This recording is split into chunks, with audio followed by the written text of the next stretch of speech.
Hi there. Welcome back to the third and final part of The Secret of Our 12-Dimensional Universe. If you haven't already watched the first two parts of this video, please watch them first before watching this video. The links to part 1 and part 2 are at the bottom. The Paths to Ascension channel is about helping people expand their consciousness. This is where we share knowledge on everything spiritual, helping people find their path to ascension. We share knowledge on ancient African and Kemetic spirituality, ancient Asian spirituality, cultivation, and energy practices, ancient esoteric knowledge, and New Age spirituality, and so much more. This is where you can learn about all things relating to spirituality. If you are new to our channel, please click the subscribe button now, and also click the bell, so as to be notified whenever we post new content. So don't miss out. Okay, let's get started. The 10th dimension is entered when a supernova continues its deconstructive phase and forms a black hole. A supernova undergoes a gravitational collapse directly into a black hole, after running out of materials to fuel its existence. A second path exists, where the supernova dies down into a neutron star, only then to undergo gravitational collapse, once the neutron star dies, and also forms into a black hole.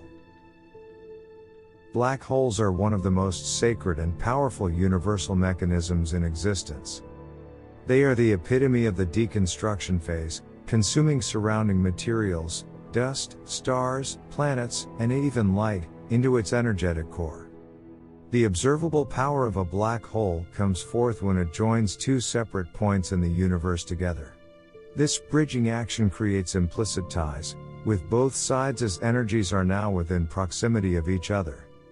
A 10th dimensional being understands that to exist within this universe is to just consume resources in order to experience growth. 11th and 12th dimensions. The 11th dimension can only be entered once multiple black holes have conjoined together to form into what is known as a supermassive black hole. This compilation of resources becomes extremely vital for a sustainable ascension into the 11th dimension.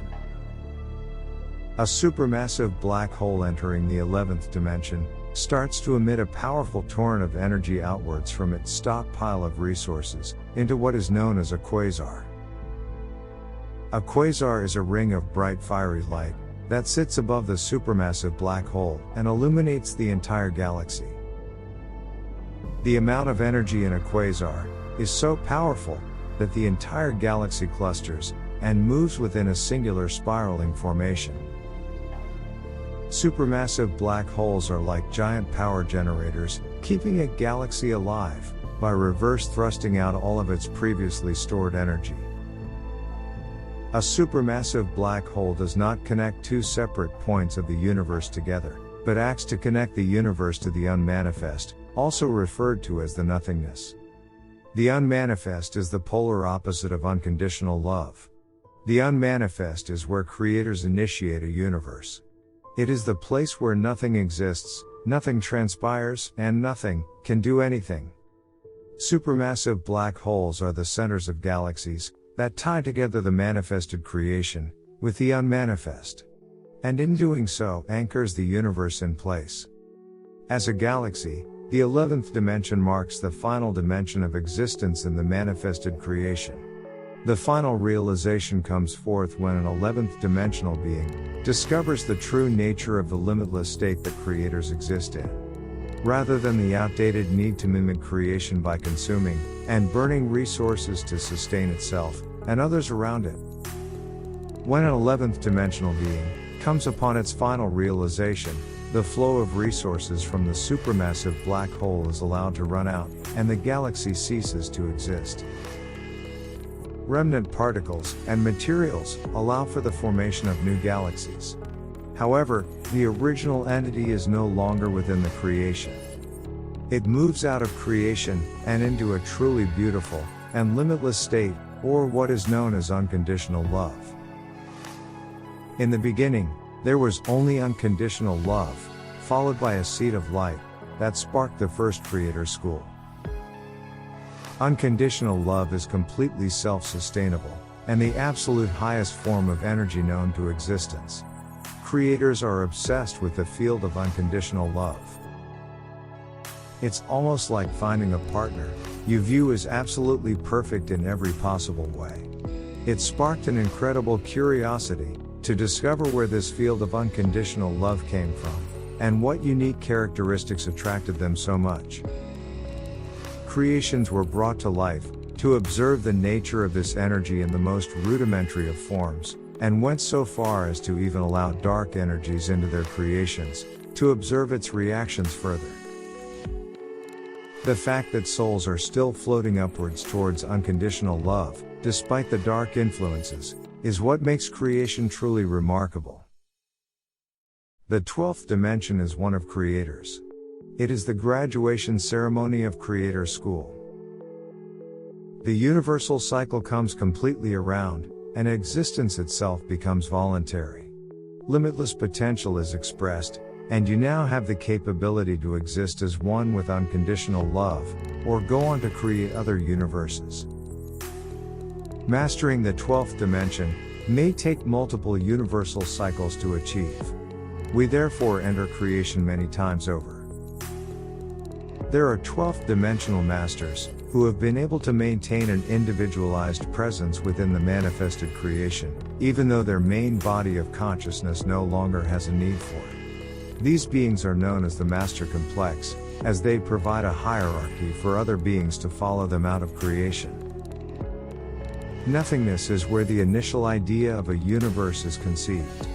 From this initial thought, a series of complex interweaving energy patterns are replicated into the blueprints of the universe. This initial design is powerful enough to create a self-sustainable creation that draws upon unconditional love to experience growth. A supermassive black hole is then used to bridge nothingness to the universe, in order to stabilize the universe's existence. This process indicates an illogical jump from nothingness to suddenly creating the universe, and then bridging the two. The universal bridge only appears once both extremes of polarity are created. It explains why an 11th dimensional being may not just ascend out of creation. It must exit creation through the extreme realization as a creator. It also explains why we may not perceive anything before the creation of this universe. Nothingness prevents us conceivably moving back out of creation. The most accepted pathway for any being is to therefore ascend forwards and graduate from Creator School. By then, all of this will feel rudimentary in comparison to the amount of unconditional love you will be feeling. Thanks for watching the third and final part of The Secret of Our 12-Dimensional Universe. We hope you found this series enlightening. And if you did, please like and share the video, as we are about helping people expand their consciousness. Please let us know, in the comments below, what topic you will like us to make a video about. If you are new to our channel, please click the subscribe button now, and also click the bell, so as to be notified whenever we post new content. So don't miss out. We look forward to seeing you soon. Love and light, beautiful soul.